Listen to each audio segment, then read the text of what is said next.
என் அன்பு இளைஞர்களே, காதலின் பெயரால் இந்த விபச்சாரம் உள்ளே வரும். எப்படி உள்ளே வரும் என்று சொன்னால், ஒரு பெண்ணை உங்களை பார்க்க வைப்பான்.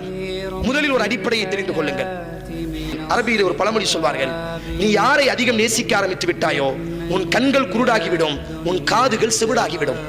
இது உண்மையில் யதார்த்தம். ஒரு பொருளின் மீது எனக்கு அன்பு வந்து விட்டால் என் கண்ணு முதல்ல குருடாகிடும், என் காது முதல்ல செவிடாகிடும். அவங்கள பத்தி என்ன சொல்லப்பட்டாலும் என் கண்ணுக்கு தெரியாது, அவங்கள பத்தி என்ன சொல்லப்பட்டாலும் என் காதுக்கு கேட்காது. நான் என்ன நினைச்சிருக்கிறனோ என் காதலி, என் காதலன், என் ஹீரோ, என்னுடைய தலைவன், இப்படித்தான் கண்ணுக்கு முன்னாடி வந்துகிட்டே இருக்கும். இது அரபியினுடைய பழமொழி. அதற்கு பிறகு இவனுக்கு தெளிவுபடுத்தி இவன் விவரம் தெரிந்ததற்கு பிறகு அதற்கு பிறகும் இவனுக்கு கண்ணும் தெரியாது, காதும் தெரியாது. காரணம், ஒருவனை அதிகம் வெறுக்க ஆரம்பித்து விட்டாலும் உனது கண் குருடாகிவிடும், உனது காது செவிடாகிவிடும். நேசமும் கண்ணை குருடாக்கும், கோபமும் கண்ணை குருடாக்கும் என்பதாக முஹம்மது ஸல்லல்லாஹு அலைஹி வஸல்லம் உருவாக்கிய நபித்தோழர்கள் யார் தெரியுமா?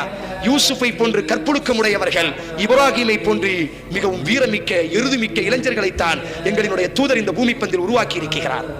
ஐரோப்பியாவை பார்த்து பேசுவார், ஓ ஐரோப்பிய கலாச்சாரமே, யாரை நீங்கள் ஹீரோவாக பார்க்கிறீர்களோ கொஞ்சம் எங்களினுடைய ஹீரோவை நான் உங்களுக்கு சொல்கிறேன்.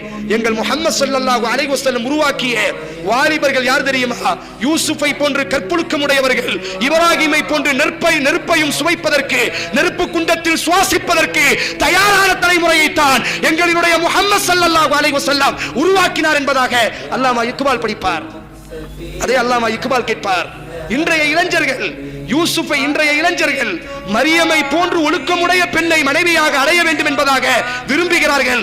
ஆனால் இன்றைய இளைஞர்கள் யூசுஃபை போன்று கற்பொழுக்கத்தை பேணவில்லையே என்று அல்லாமா இக்பால் கேட்பார். இன்றைய இளைஞன் எப்படி பார்க்கிறான்? மரியமை போன்று கற்பொழுக்கமுடைய பெண் எனக்கு வேண்டும், ஆனால் இவன் மட்டும் யூசுஃபாக இருக்க மாட்டான். அந்த அனாக்கை பார்த்த நபித்தோழர் சொன்னார், யூசுஃபினுடைய பரம்பரையில் வந்தவர்கள் அல்லவா நாங்கள்?